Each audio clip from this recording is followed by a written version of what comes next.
Hello guys, मेरा नाम है मलिक और आप देख रहे हैं टेक क्विक लर्नर। गाइस, आज के हम वीडियो में बात करने वाले हैं कि ऊप्स क्या होते हैं पीएचपी में। ठीक है, तो ऊप्स जो होते हैं वो बहुत ही इंपॉर्टेंट होते हैं किसी भी प्रोग्रामिंग लैंग्वेज के लिए। ऊप्स का कंसेप्ट हर प्रोग्रामिंग लैंग्वेज में सेम ही है। आप पीएचपी में देख लें, .NET में देख लें, जावा स्क्रिप्ट में देख लें, जावा में देख लें, C++, कहीं पे भी देखेंगे तो आपको ऊप्स का कंसेप्ट जो है बिल्कुल सेम ही दिखेगा। ठीक है, तो ऊप्स की अगर मैं बात करूं, oops stand for object oriented programming. ठीक है, तो ये एक मतलब प्रोसीजरल वे है कोड को लिखने का। ठीक है, एक नॉर्मल कोड लिखते हैं, एक हम ऑब्जेक्ट ओरिएंटेड प्रोग्रामिंग में जो कोड लिखते हैं वो उसमें डिफरेंस रहता है। ठीक है, तो एक ये प्रोसीजरल वे रहता है कोड को लिखने का। ठीक है, इसकी अगर मैं एडवांटेज की बात करूं तो इसके बहुत सारे एडवांटेज हैं। सबसे पहले एडवांटेज की बात करूं तो इसका जो रिपीटेशन कोड होता है वो बिल्कुल ही खत्म हो जाता है। प्रोजेक्ट में कोई भी कोड को रिपीट नहीं करेंगे आप, एक ही जगह क्लास को या किसी ऊप्स के फॉर्मेट को क्रिएट करके आप उसको कॉल कर सकते हैं कहीं से भी। ठीक है, दूसरी अगर मैं बात कर लूँ तो ये बहुत ही ज़्यादा फास्टर रहता है नॉर्मल कोड से, और ऊप्स के कोड में बहुत ज़्यादा डिफरेंस होता है स्पीड का। तो ऊप्स का जो मेथड्स है, प्रोसीजरल है, वो फास्ट काम करता है। और तीसरी अगर मैं बात कर लूँ, ये बहुत ही ज़्यादा अंडरस्टैंड होता है। मतलब अगर आप ऊप्स के कंसेप्ट को देखते चले आएंगे ना कि मतलब यहाँ पे क्या हो रहा है, यहाँ पे क्या हो रहा है, इसकी फाइल्स में अगर आप देखेंगे कोड को तो आपको बहुत ही इजीली और जल्दी समझ में आ जाएगा। ठीक है, तो सबसे पहले मैं इसमें बात कर लेता हूँ कि ऊप्स में क्लास क्या होती है। ठीक है, तो क्लास को हम क्लास कीवर्ड से स्टार्ट करते हैं। ठीक है, और इसमें आप कोई भी क्लास का नाम दे सकते हैं। मान लो मैं कार का क्लास नेम देना चाह रहा हूँ। ठीक है, कार का मैं एक क्लास बनाई मैंने। ठीक है, तो ये बना ली। तो मैं सबसे पहले आपको बता दूं, क्लास जो होती है वो कॉम्बिनेशन होती है किसका, मेथड्स और प्रॉपर्टीज का। ठीक है, तो इसमें हम मेथड्स भी डिफाइन करते हैं और प्रॉपर्टीज भी डिफाइन करते हैं। ठीक है, तो सबसे पहले मैं इसमें एक फंक्शन बना लेता हूँ। ठीक है, फंक्शन बना लिया मैंने, फंक्शन का नाम दे देता हूँ मैं गेट कार करके। ठीक है, गेट कार कर लिया मैंने, और यहाँ पे मैंने रिटर्न करा दिया। मान लो कोई भी कार का नाम मैंने यहाँ पे रिटर्न करा दिया, ऑडी करा दिया। ठीक है, ये मैंने इसको रिटर्न करा दिया। एक फंक्शन बनाया मैंने, सॉरी फंक्शन का मैंने कर्ली ब्रैकेट स्टार्ट एंड नहीं किया, और इसके अंदर मैंने इसको रख दिया। ठीक है, ये मैंने फंक्शन बना के और इसको कर लिया। अब मैं यहाँ क्या करूँगा, इसका ऑब्जेक्ट बनाऊंगा। ये इसका ब्लॉक हो गया, हमारा जो क्लास है उसका ब्लॉक हो गया। अब मैं यहाँ पे एक ऑब्जेक्ट बना लेता हूँ। मान लो यहाँ पे मैंने OBJ ऑफ कार करके मैंने एक ऑब्जेक्ट बना लिया। और हम क्लास को कैसे कॉल करते हैं आपको ये पता ही है, हम प्रीवियस वीडियो में बता चुके हैं। जो इनबिल्ट क्लास थी हमने उसको कैसे यूज़ किया था, न्यू किया और उसको हम कार से कॉल कर लिया हमने। ठीक है, तो ये मैंने यहाँ पे ऑब्जेक्ट क्रिएट कर दिया। अब ऑब्जेक्ट से क्या करना, ऑब्जेक्ट अगर क्रिएट हो गया है तो हम उसके फंक्शन को इजीली कॉल कर सकते हैं। तो यहाँ पे मैंने इको करा लिया, $OBJ और कार कर लिया, और यहाँ पे मैंने गेट कार दे दिया। ठीक है, सॉरी स्पेलिंग सेम कर, सॉरी सही है, गेट कार कर लिया। ठीक है, ये कर लिया मैंने। अब देखो, जैसे ही मैं इसको इको कराऊंगा तो मुझे ऑडी मिल गया।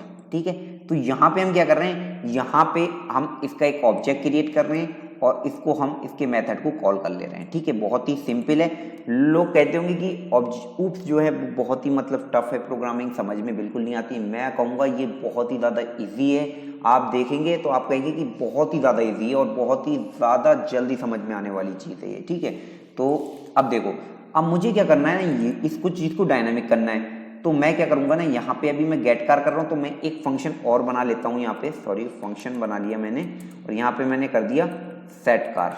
ठीक है, सेट कार कर दिया मैंने, और इसको मैं यहाँ पे क्या करूँगा, यहाँ पे एक वेरिएबल रिसीव करूँगा, उसका मैं डॉलर नेम दे देता हूँ, और यहाँ पे $this का यूज़ करूँगा मैं, $this, और नेम में डाल दे रहा हूँ $name को। ठीक है, इतना हो गया। देखो यहाँ पे मैं रिसीव कर रहा हूँ उसको $this नेम के करके मैंने नेम को उसमें डाल दिया, और यहाँ पे मैं अब क्या रिटर्न कर दूंगा, यहाँ पे रिटर्न कर दूंगा $this और नेम, मैंने इसको रिटर्न कर दिया। ठीक है, अब मैं इसको कैसे सेट करूंगा, तो जो मैंने ऑब्जेक्ट बनाया हुआ है ना $OBJ कार करके बनाया हुआ है, उसमें मैं क्या करूंगा, पहले करूंगा सेट कार। ठीक है, सेट कार कर दिया। अब मैं वो चीज यहाँ पे डाल दूंगा, AUDI ऑडी यहाँ पे डाल दिया। ठीक है, इतना हो गया। अब देखो, अब मैं यहाँ पे गेट कार कर रहा हूँ, सेम कर रहा हूँ, लेकिन अब मैंने यहाँ पे ऑडी पास कर दिया। अब देखो जैसे ही मैं इसको रिफ्रेश करूंगा मुझे ऑडी मिल गया है। अब मैं यहाँ पे डाल दे रहा हूँ दूसरी कार, BMW डाल दे रहा हूँ, ठीक है। अब मैं जैसे ही इसको रिफ्रेश करूंगा देखो BMW मिल गया। तो देखो मैं कोड का रिपीटेशन कुछ नहीं हो रहा है। मैं एक दूसरा ऑब्जेक्ट बनाऊंगा, मान लो यहाँ पे मैं ऑडी का बना रहा हूँ, तो यहाँ पे लिख दिया मैंने ऑडी, ठीक है, ऑडी लिख दिया और यहाँ पे मैंने पास कर दी ऑडी पास कर दिया है, ठीक है, ऑडी पास कर दिया। और इस ऑब्जेक्ट को ही मैं कॉल कर मतलब इसको कर दे रहा हूँ। तो देखो यहाँ पे अभी कर रहा हूँ मैं, मुझे सॉरी BMW जा रहे हैं ना, सेव नहीं हुआ क्या, ठीक है। अब मैं जैसे ही रिफ्रेश करूंगा मुझे ऑडी मिल गया और इसका मैं सेम कॉपी कर देता हूँ। देखो सेम यहाँ पे एक बी आर ले लेते हैं, इको करके बी आर ले लेता हूँ मैं, ठीक है, इको करके मैंने बी आर ले लिया और इसके बाद मैंने सेम कॉपी कर दी और मैं यहाँ पर ऑडी की जगह डाल देता हूँ BMW, ठीक है। इसको कॉपी कर लिया, इसको कॉपी कर लिया, इसको कॉपी कर लिया, सेट कार है यहाँ पे लिख दिया मैंने BMW, ठीक है। अब देखो यहाँ पे क्या होगा, जैसे ही मैं रिफ्रेश करूंगा मुझे ऑडी मिल गया, BMW मिल गया, मतलब मैं सेम कोड से कुछ भी रिटर्न करा रहा हूँ। तो अगर मैं यहाँ पे जब मान लो कुछ हेडिंग देना चाह रहा हूँ, मान लो मैं यहाँ पे देना चाह रहा हूँ माई कार नेम इज, और यहाँ पे मैंने कॉन्कैट करा दिया। अब देखो मुझे दोनों के लिए मिल जाएगा, माई car name is Audi, my car name is BMW, ठीक है, ये मुझे मिल गया यहाँ पे। अब देखो अब मैं बताता हूँ आपको, अब मैं इसको हटा देता हूँ यहाँ से, इतना हटा देता हूँ, ठीक है। अब मुझे क्या करना है, अब मैं यहां पास नहीं करके ना इसमें, ये तो हो गया मेरा फंक्शंस, ठीक है। अब मैं ये मेरी फंक्शंस हो गए क्लास के अंदर। अब एक होता है इसके अंदर फंक्शंस यूज होता है, वो होता है, मैं आपको बता दूं, कंस्ट्रक्ट, ठीक है। तो कंस्ट्रक्ट फंक्शन कब कॉल होता है, जैसे ही हम इसका ऑब्जेक्ट क्रिएट करेंगे ना वैसे ही कंस्ट्रक्ट फंक्शन कॉल हो जाएगा, ठीक है। तो मैं इसको हटा दे रहा हूं, ये हमारा कोड खत्म हो जाएगा यहाँ पे, ठीक है, इसकी कोई जरूरत नहीं पड़ेगी। अब देखना सेम काम करेगा।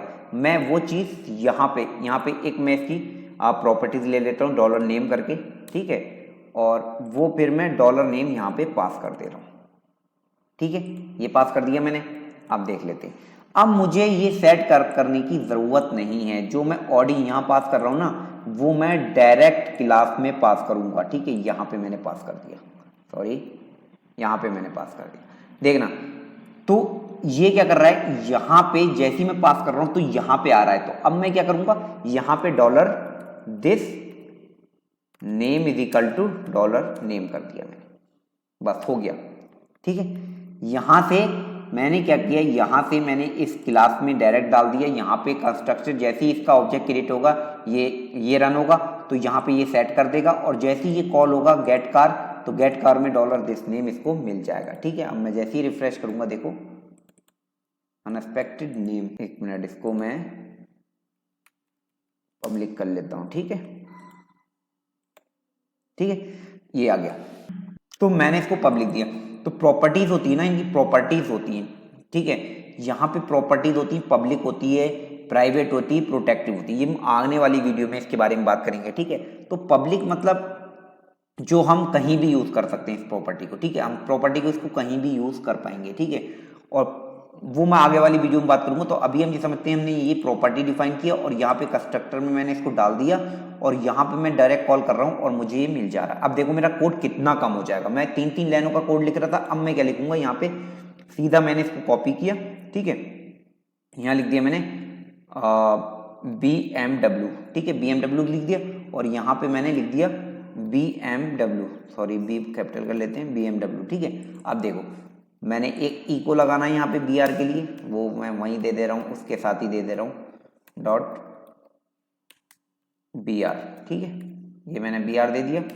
और अब मुझे क्या करना है, सीधा एक ऑब्जेक्ट मैंने क्रिएट कर लिया, इसको मैं कॉपी कर लेता हूँ, ठीक है, इसको मैंने कॉपी कर लिया। अब मैं यहाँ पे सीधा सीधा इसको कॉल कर लूंगा, बस देखो कितना कम हो गया मेरा कोड। जैसे ही मैंने इसको रिफ्रेश करूंगा देखो my car name is Audi और my car name is BMW। तो ये मैंने क्लास बना दिया, इसको मैं कहीं से भी यूज कर सकता हूं अपने प्रोजेक्ट में, ठीक है। इसको मैं कॉल करूंगा, मुझे जिसका नाम चाहिए होगा वो मुझे रिटर्न करके दे देगा। अभी आप सोच रहे होंगे ये तो हम यहाँ पे भी कर सकते हैं, इसको कॉल करने की क्या जरूरत है। तो अभी हम क्या कर रहे हैं ना, सिर्फ एक सिंपल रिटर्न कर रहे हैं, हमें बहुत सारे ऑपरेशंस करने होंगे, बहुत सारी कैलकुलेशंस करनी होगी, तो वो सब कुछ करके वो हमें बिल्कुल प्योर जो है ना वो रिटर्न कर देगा, वो हम यहाँ पे यूज कर सकते हैं। ठीक है, इतनी बात हो गई। अब हम बात कर लेते हैं एक फंक्शन होता है, ठीक है, एक फंक्शन होता है कंस्ट्रक्टर का उल्टा होता है डेस्ट्रक्ट करके। ठीक है, इसके अंदर क्या रिटर्न होता है, इसके अंदर जब हमारा डेस्ट्रक्ट हो जाएगा, जो ऑब्जेक्ट हमने बनाया डेस्ट्रक्टर हो जाएगा, ये हमारा जो ऑब्जेक्ट, तब ये हमारा कॉल होगा। ठीक है, तो अभी मैं इसको काम कर रहा हूं, दिस इज द एंड। ठीक है, या इसकी बिल्कुल हमारी जब एंड हो जाएगी तब ये हमारा कॉल होगा। ठीक है, मैंने इसको कॉल करा दिया, ई को करा दिया। अब देखो मैं जैसे ही रिफ्रेश करूंगा, देखो ये बिल्कुल जैसे ही इसका ऑब्जेक्ट खत्म हो गया तब इसने लास्ट में इसको कॉल किया। ठीक है, 2 बार मैं ऑब्जेक्ट क्रिएट कर रहा हूं, देखो एक बार हटा देता हूं मैं इसका, और ये भी हटा दे, सॉरी ये ऑडी का BMW को हटा देता हूं। अब देखना बिल्कुल लास्ट में काम करेगा ये। ठीक है, तो अगर मुझे कोई भी स्क्रिप्ट को एग्जीक्यूट करना होगा, जब मेरा पूरा ये क्लास का जो है ना पूरा ऑब्जेक्ट मतलब बिल्कुल डिस्ट्रक्ट, मतलब स्क्रिप्ट सारा मेरा काम हो गया, अब मैं क्लोज करने वाला हूँ। ठीक है, एंड होने वाली मेरी स्क्रिप्ट, तब मुझे अगर कुछ एग्जीक्यूट कराना होगा स्टेटस वगैरह डेटाबेस में कहीं भी अपडेट कराना होगा, तो वो मैं यहाँ पे यूज कर सकता हूँ। ठीक है, तो गाइस आई होप आपको ये समझ में आया होगा। अगर कोई भी इशू आ रहा है, कोई भी प्रॉब्लम आ रही है, तो आप मुझे कमेंट कर सकते हैं। ठीक है, तो गाइस एक रिक्वेस्ट है आपसे, अगर आपको मेरी वीडियो अच्छी लगी हो तो आप मेरी वीडियो को लाइक, शेयर और कमेंट करना ना भूलें। चैनल को सब्सक्राइब कर दीजिए। मिलते हैं नेक्स्ट वीडियो में, जब तक के लिए बाय बाय, टेक केयर।